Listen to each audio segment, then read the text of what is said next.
आप अपने जीवन को बदलना चाहते हैं और चाहते हैं कि आपको कुछ ऐसे तरीके पता चले जिससे आप जीवन को बहुत ही अच्छे ढंग से जी सके, तो ये 17 अध्याय आप सभी के लिए बहुत ही महत्वपूर्ण है।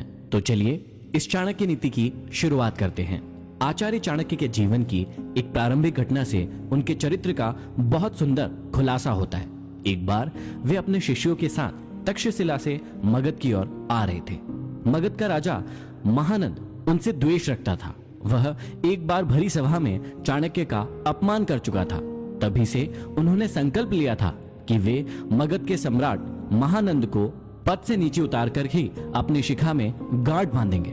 इसके लिए वे अपने सर्वाधिक प्रिय शिष्य चंद्रगुप्त को तैयार कर रहे थे। मगध पहुंचने के लिए वे सीधे मार्ग से ना जाकर एक अन्य उबड़ खाबड़ मार्ग से अपना सफर तय कर रहे थे। उस मार्ग में कांटे बहुत थे। तभी उनके पैरों में एक कांटा चुभ गया। वे क्रोध से भर उठे।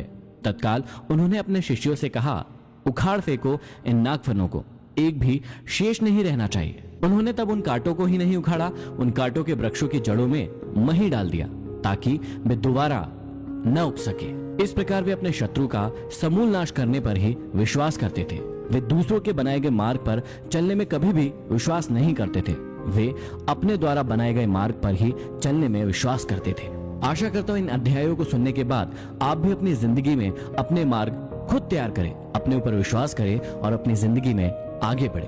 तो चलिए प्रारंभ करते हैं। प्रथम अध्याय में श्री चाणक्य श्री विष्णु भगवान को नमन करते हुए समझाते हैं कि राजनीति में कभी कभी कुछ कर्म ऐसे दिखाई पड़ते हैं जिन्हें देखकर सोचना पड़ता है कि यह उचित हुआ या अनुचित, परंतु जिस अनीतिकारी से भी जन कल्याण होता हो अथवा धर्म का पक्ष प्रबल होता हो तो उस अनैतिक कार्य को भी नीति सम्मत ही माना जाएगा। उदाहरण के रूप में महाभारत के युद्ध में युधिष्ठिर द्वारा अश्वत्थामा की मृत्यु का उद्घोष करना यद्यपि नीति विरुद्ध था, पर नीति कुशल योगीराज कृष्ण ने इसे उचित माना था, क्योंकि वे गुरु द्रोणाचार्य के विकट संहार से अपनी सेना को बचाना चाहते थे। आगे चाणक्य समझाते हैं कि मूर्ख छात्रों को पढ़ाने से, दुष्ट स्त्री के पालन पोषण से और दुखियों के साथ संबंध रखने से बुद्धिमान व्यक्ति भी दुखी होता है। इसका मतलब यह नहीं है कि मूर्ख शिष्यों को कभी उचित उपदेश नहीं देना चाहिए। समझाने का तात्पर्य यह है कि पतित आचरण वाली स्त्री की संगति करना तथा दुखी मनुष्यों के साथ समागम करने से विद्वान तथा भले व्यक्ति को दुख ही उठाना पड़ता है।